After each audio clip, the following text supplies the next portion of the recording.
Prezident otasi administratsiyasining amaldagi rahbari etib tayinlanganidan 1 yil o'tib, Saida Mirziyoyeva mintaqa rahbarlari bilan to'g'ridan-to'g'ri muzokara olib bormoqda.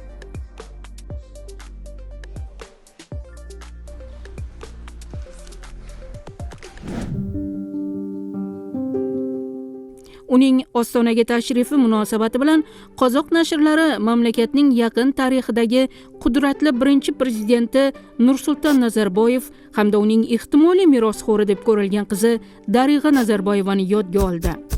Bunday parallel mintaqaning boshqa davlatlari uchun ham xos va mos. Markaziy Osiyoning avtoritar rahbarlari o'z farzandlarini hokimiyat davomchilari sifatida ko'rishadi. Ammo bu orzuning ro'yobga chiqishi uchun faqatgina avtoritar qo'shnilarning xayrixohligi yetarli emas. Старшая дочь Шавката Мирзиёева, Saida, амбициозна.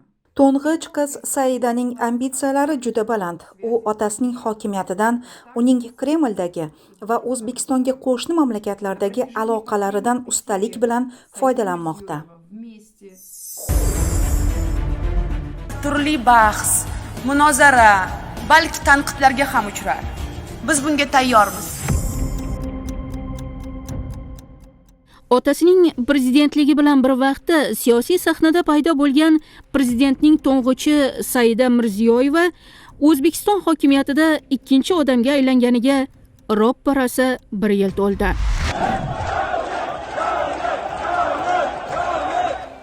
Ushbu sana arafasida otasi uni yana bir maqom bilan siyladi. Mamlakatning o'tgan yili bo'lginchilik bo'y ko'rsatgan hududi Qoraqalpog'istonning nazorati Saida Mirziyoyevaga topshirildi. Tog'lar sho'g'ib yerga kirmagan shigar, yulduzlar ham birdan so'nmagan shigar, dunyo hech vaqtida ko'rmagan shigar, bir maydonda tennis qurib qolganin.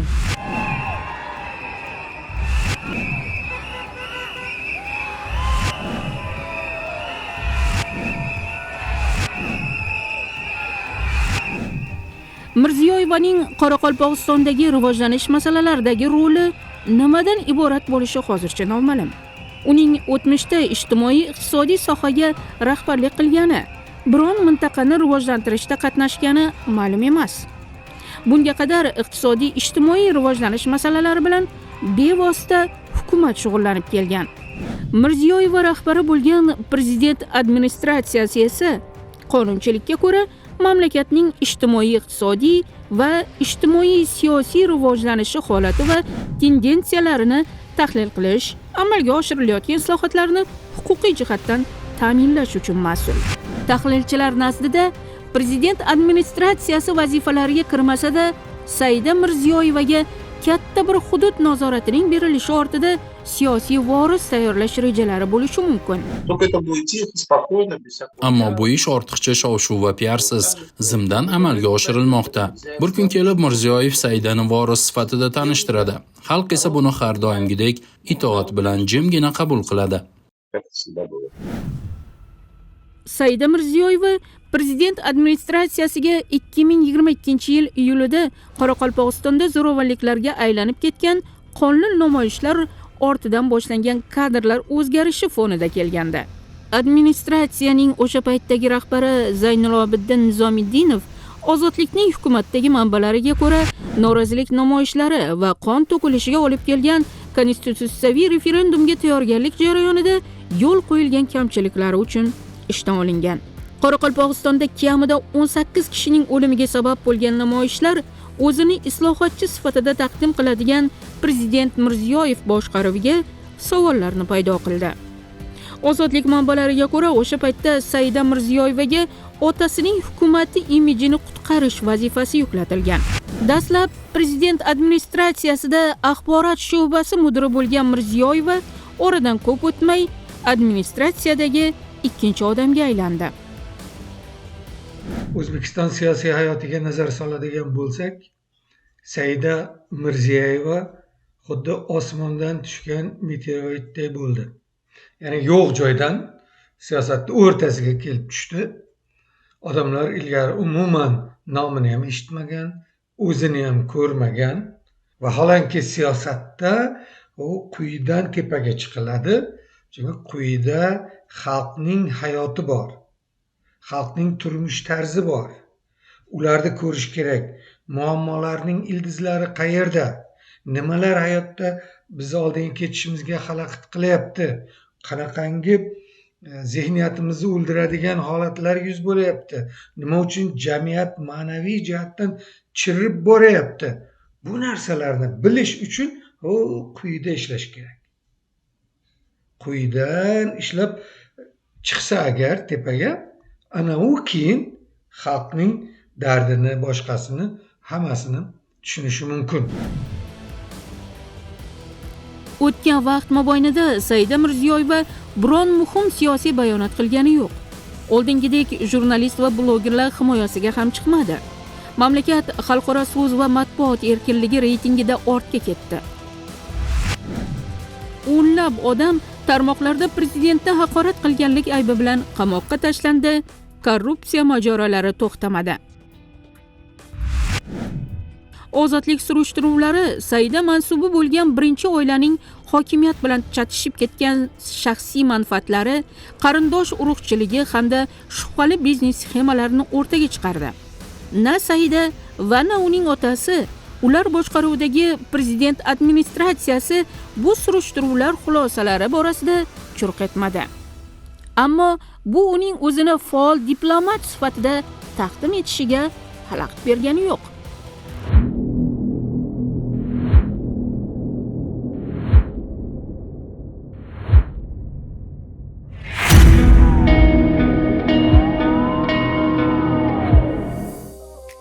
Saida Mirziyoyeva hukumatda biror lavozimga ega bo'lmagan payti ham xalqaro anjumanlarda rasman O'zbekistonni tamsil qilib kelayotgan edi.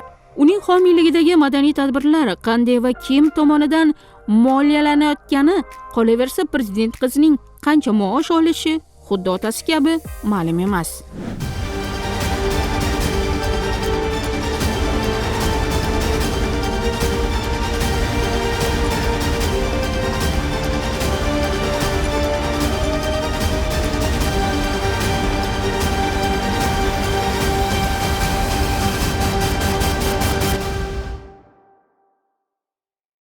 Prezidentning yordamchisi. Aslini olganda bu bunaqangi katta vazifa emas aslida. Prezidentning yordamchisi bo'lishi kerak. Bu aytilmayapti vitse-prezident deb masalan. Yoki davlat kotibi deyilayotgan yordamchi, prezidentga yordamchi bo'lishi kerak.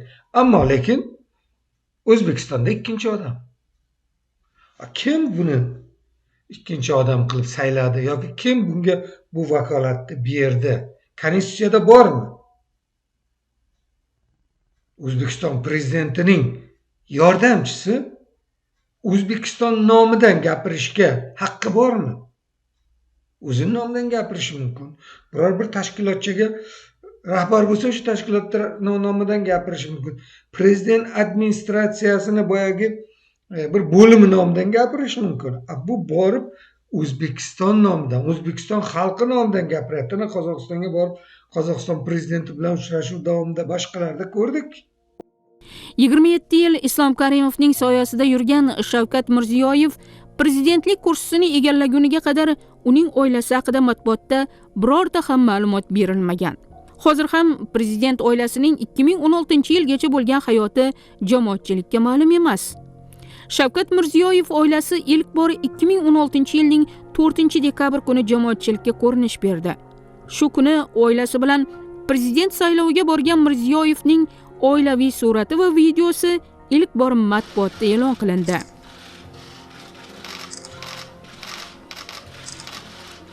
O'sha yili prezidentning to'ng'ichi Saida Mirziyoyeva 32 yoshda edi. Saida keyingi 3,5 yil davomida yana jamoatchilik ko'zidan panada qoldi. Uning 35 yoshgacha bo'lgan davri haqida matbuotda deyarli ma'lumot yo'q. Uning karyerasi ham aynan 35 yoshga to'lgan yili boshlandi. 2019-yili Saida Mirziyoyeva AOK rahbari Komil Allamjonovga o'rinbosar sifatida faoliyatini boshlagach, Mirziyoyeva Allamjonov tandemi paydo bo'ldi va hokimiyatning bir navi yuziga aylandi.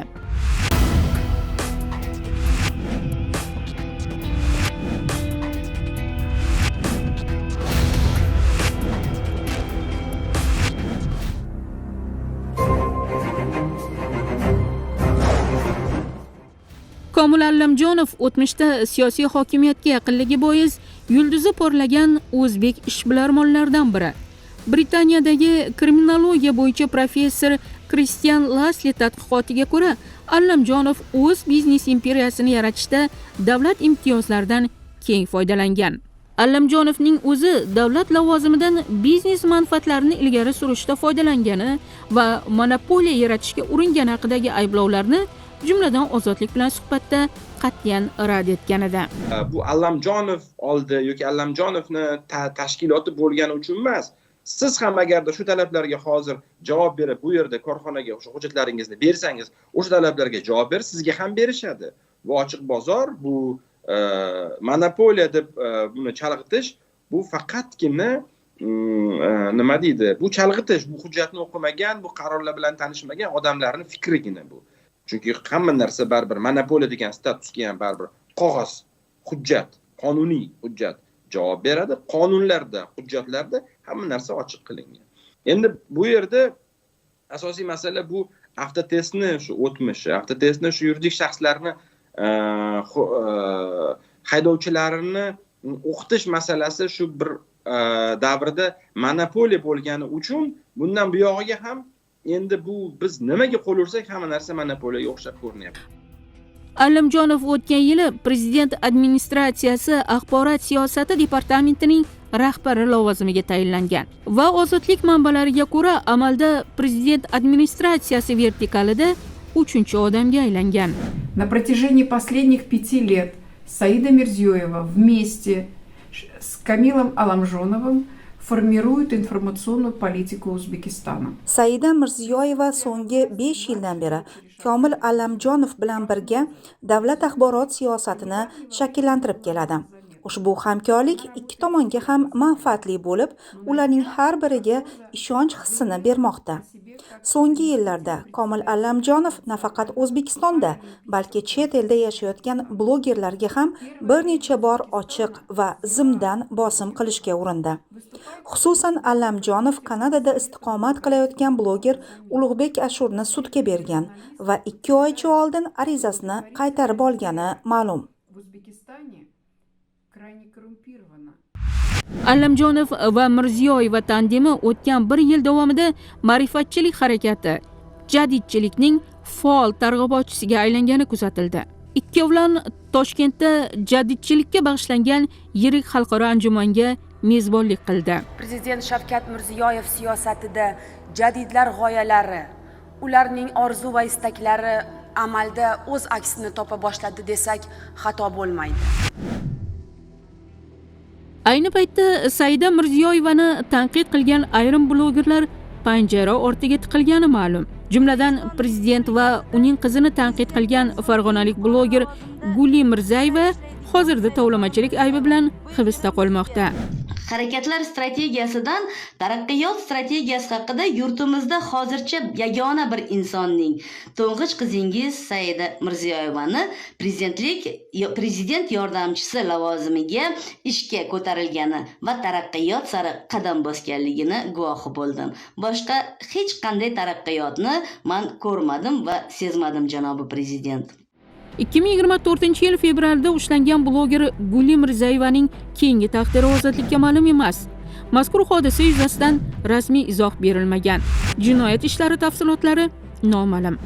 Все лица, кто допускает критику в адрес членов семьи Шавката Мирзиёева, подвергаются давлению и даже репрессиям со стороны органов власти Узбекистана. Mirziyoyev oilasi a'zolarini tanqid qilishga jur'at etgan har bir kishi o'zbek hukumatining bosimiga uchraydi va hatto qatag'on qilinadi.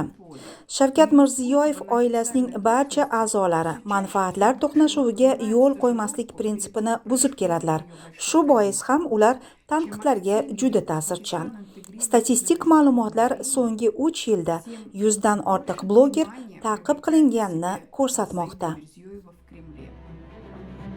O'zbek bloger va jurnalistlari prezident oilasini tanqid qilish tabu ekanligini aytib, bu mavzuda gapirib bosimga uchrashdan qo'rqishlarini ochiqcha tan olishadi.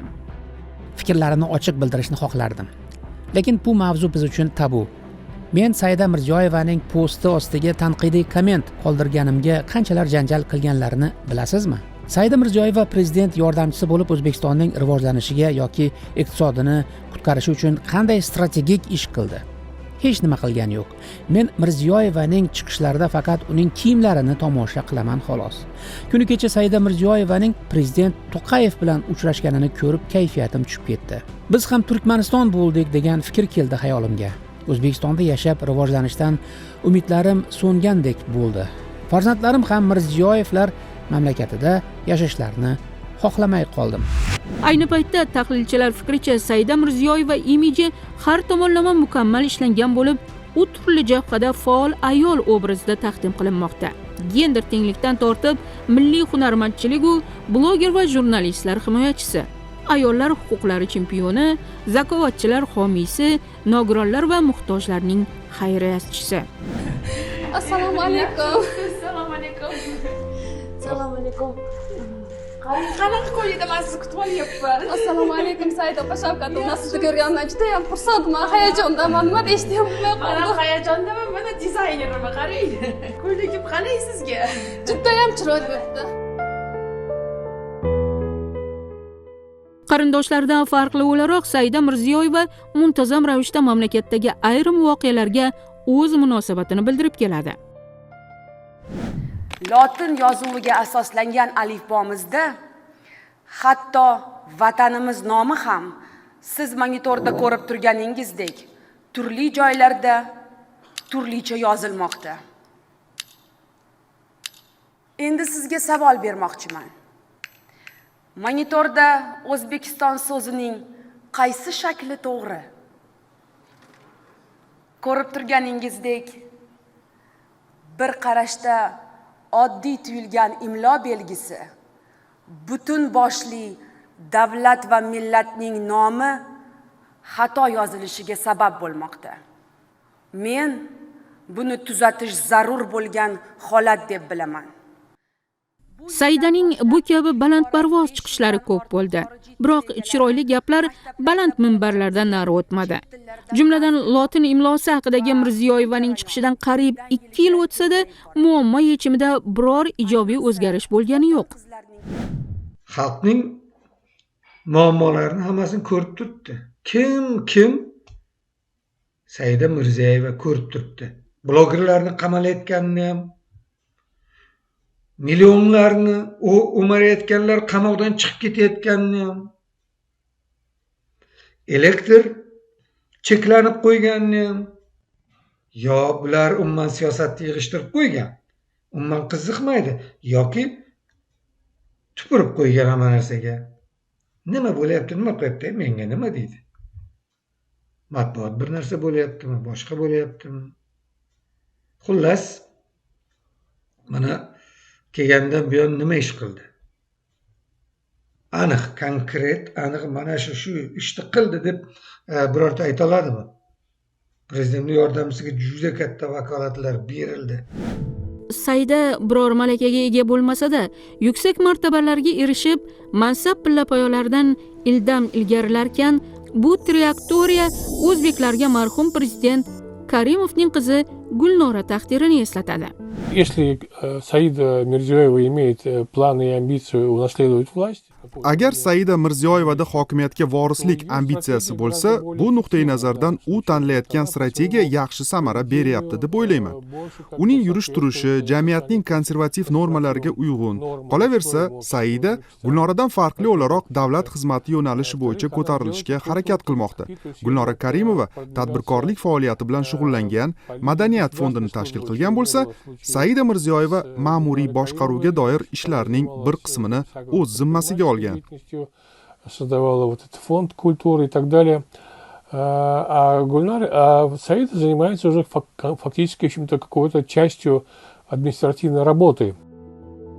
Otasining 27 yillik hukmronligi davrida O'zbekiston malikasi deya atalgan Gulnora Karimova bilan Islom Karimovga 13 yil bosh vazirlik qilgan Shavkat Mirziyoyev qizlari o'rtasidagi munosabatlar tafsiloti ozodlikka ma'lum emas. Tahlilchilar Islom Karimov davrida uning to'ng'ichi otasining o'limidan so'ng hokimiyat jilovini qo'lga oladi deb o'ylashgan. biroq u otasi tirikligidayoq qamoqqa tashlandi. Saida Mirziyoyeva AOKda ishlayotgan payti Gulnora Karimovaning qizi Imon onasining 3-mahkamasiga oid ekspertizaning Mirziyoyeva ishlaydigan tashkilotga topshirilganiga norozilik bildirib chiqqan edi. Rasmiy hujjatga ko'ra 2019-yilning 1-noyabrida Karimova bilan bog'liq korrupsiya janjalining O'zbekistonga yetkazgan axloqiy va iqtisodiy zarari mamlakat imijiga salbiy ta'sirini ekspertiza qilish AOK boshliq bir qancha tashkilotlarga topshirilgan. O'sha paytda AOK boshliq ekspertlar guruhining Gulnora Karimova ishi bo'yicha o'z xulosasini bergan-bermaganiga oid ma'lumot ozodlik ixtiyorida yo'q. O'shanda Gulnora Karimovaga yana 13 yil 4 oylik qo'shimcha qamoq jazosi tayinlangan. Yana bir bor sochim mayda qo'ring ota, baxtimizga doimo sog' bo'ling ota. Gulnora Karimovadan farqli Saida Mirziyoyeva qo'shiq kuylagani yo'q hozircha. Biroq Gulnora singari Saida ham xorij yulduzlari ishtirokidagi shohona davralarda bod-bod ko'rinish beradi.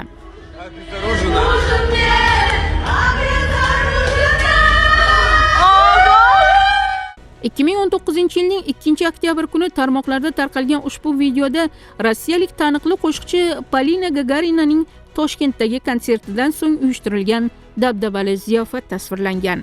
Ekzotik taomlar bilan bezatilgan shohona dasturxon atrofida Gagarinaga jo'rovoz bo'lib kuylayotganlar orasida Saida Mirziyoyeva, uning singlisi Shahnoza Mirziyoyeva va ularning turmush o'rtoqlari ham ishtirok etgan. Polina Gagarinaning Toshkentdagi konsertiga esa Saida Mirziyoyevaning eri Oybek Tursunovga qarashli Kapital Bank homiylik qilgan. Surishtiruvlarga ko'ra, Saida Mirziyoyevaning 10 ga yaqin loyihasi uning eri Oybek Tursunovga tegishli Kapital Bank ko'magida amalga oshirilgan. Hozirda Tursunov Kapital Bankning afillangan shaxslar ro'yxatidan chiqarilgan. Oybek Tursunov ozodlikning bir qancha surishtiruvlari qahramoni bo'lgan. Jumladan unga qarashli Orient Group kompaniyalarining keyingi 6 yil ichida bevosita prezident ishtiroki va homiyligi ostida o'z boyligini kamida 3 barobarga ko'paytirgani aniqlangan. Mirziyoyev 5 yildan beri davlat amaldorlarining daromadini deklaratsiya qildiraman deydi-yu, qildirmaydi. Mana endi tushungandirsiz negaligini. Shavkat Mirziyoyevning ikki kuyovi qaynotasi hokimiyatga kelishi bilan davlat boshqaruvida yuqori lavozimlarga tayinlandi. Ozodlik tasarrufidagi hujjatlarga ko'ra Shavkat Mirziyoyev to'ng'ich kuyovi Oybek Tursunovni 2018-yilning 15-oktyabrida Prezident administratsiyasi Moliya xo'jalik departamenti davlat rezidensiyalari direksiyasining bosh direktori etib tayinlagani qayd qilingan. Tursunovning hozirda ham bu lavozimda qolgan-qolmayotgani haqida rasmiy ma'lumot yo'q.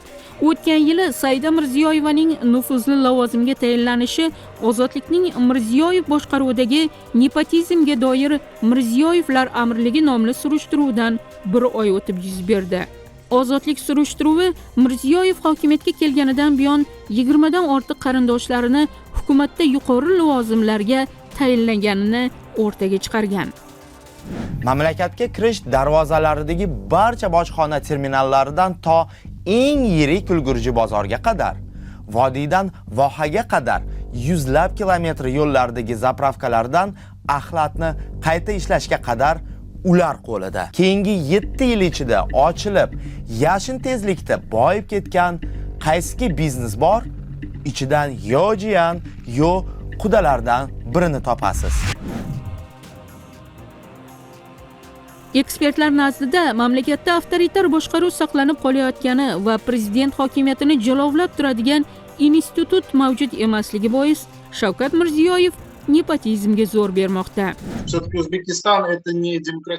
O'zbekiston har holda demokratik davlat emas. Bu sharq mustabid tuzumining o'ziga xos shakli.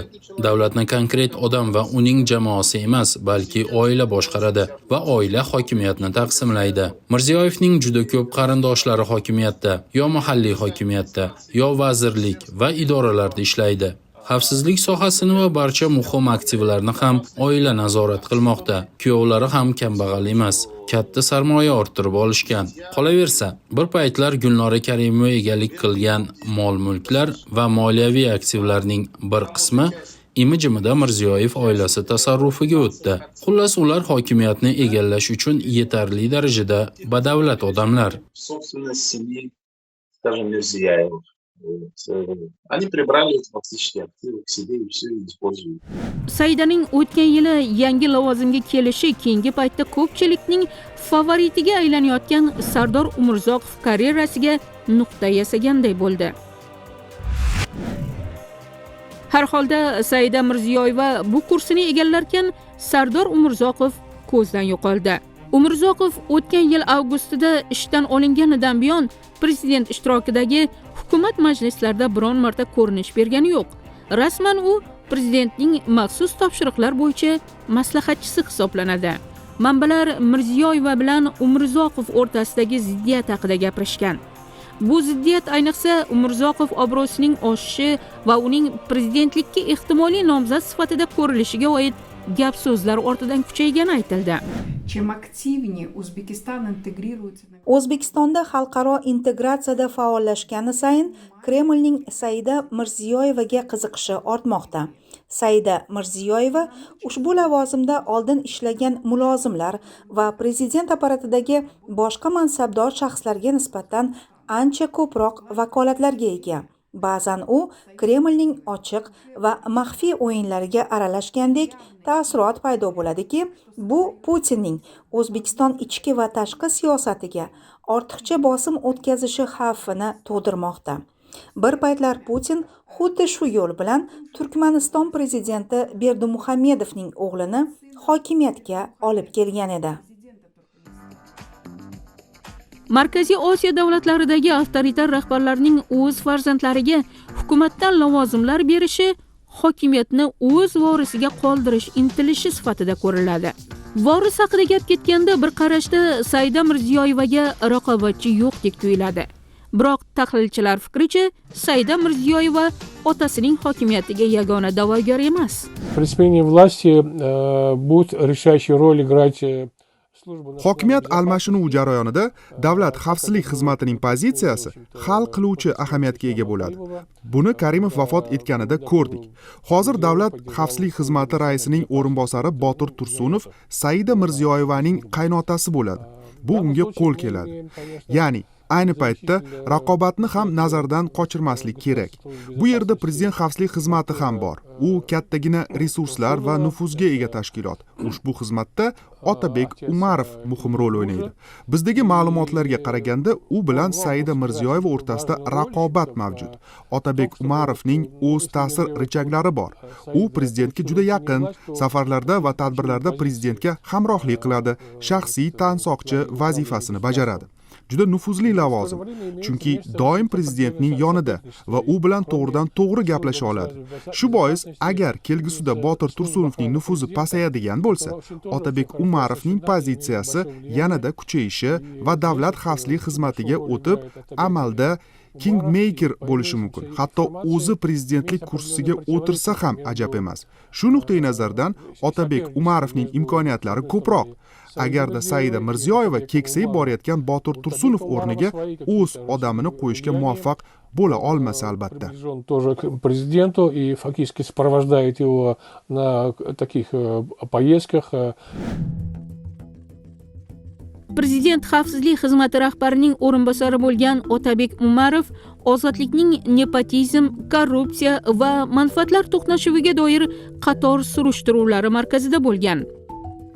O'zbekiston triatlon federatsiyasi raisi, O'zbekiston MMA federatsiyasi asoschisi, Markaziy Osiyo MMA konfederatsiyasi raisi, Osiyo Olimpiya kengashi prezidentining o'rinbosari.